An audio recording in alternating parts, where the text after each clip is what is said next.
A blind squirrel finds a nut every once in a while.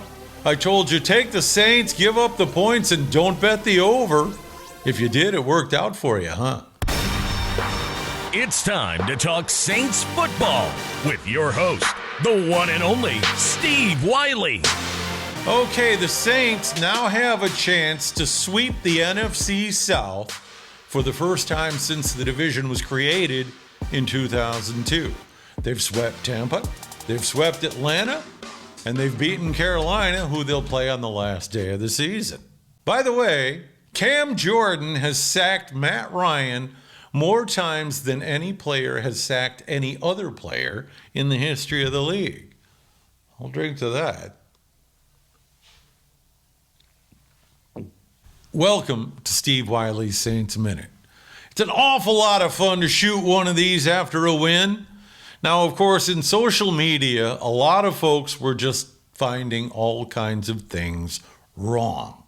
Now, does Sean Payton try to get a little too cute sometimes? Yeah, I guess so. But people complaining about all kinds of stuff. Why didn't they run this play? Why did they run that play? Blah, blah, blah, blah, blah. They won the damn game. They're 10-2. They've got the best record in the NFC.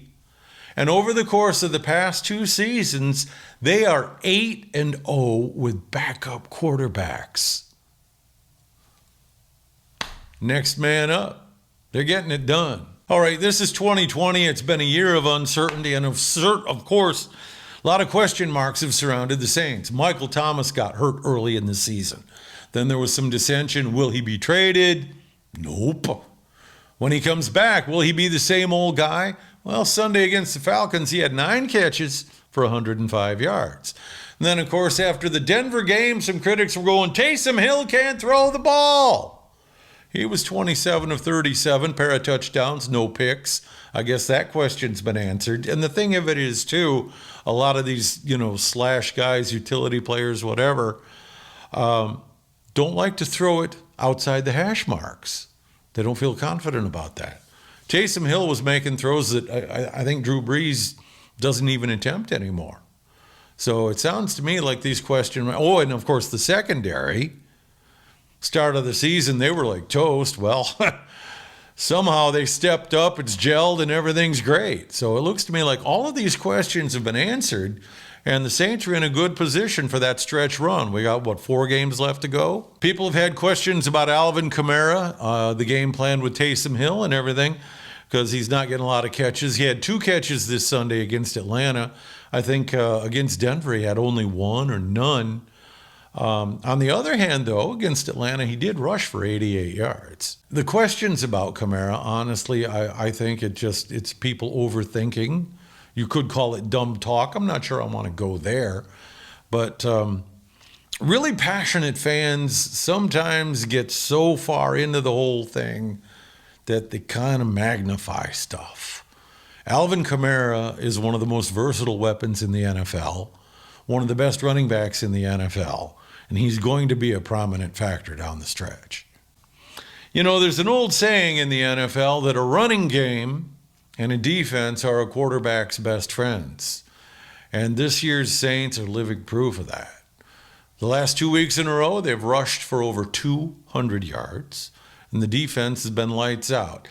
Yeah, the game finished a little closer than it should have. A couple of bad penalties in the fourth quarter, and a little bit of screwing around on the offense late in the game. But hey, how many times have you seen the Saints up by, say, 4 or 5 points in the last minute of the game, and they're on defense, and they lose on a last-second touchdown?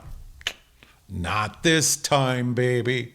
21-16, I'll take that all day long. Should it have been 21-9? Yeah, I guess so. What the hell? They sacked Matt Ryan 3 times.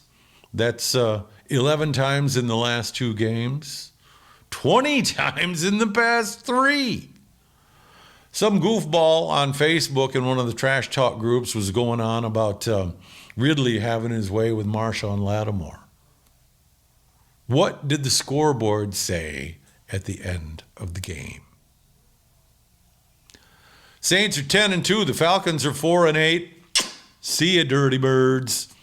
No ring this year. No playoffs this year. What's that, 4 years in a row for them? Trash talk that, baby. By the way, we almost forgot to mention Saints are in the playoffs. Okay, here we go. So stop worrying about this play, that play, the other play. They're 10-2. They have qualified for the tournament. All right, it's Philadelphia this Sunday. I think it's Sunday. It's not Monday, right? I don't know. Anyway, it's Philadelphia coming up this week. And boy, they looked like crap against Green Bay. They're a dumpster fire. So anyhow, we'll be back to talk about that in a couple days. If you like what you've seen, please like and subscribe. We'd appreciate it very much.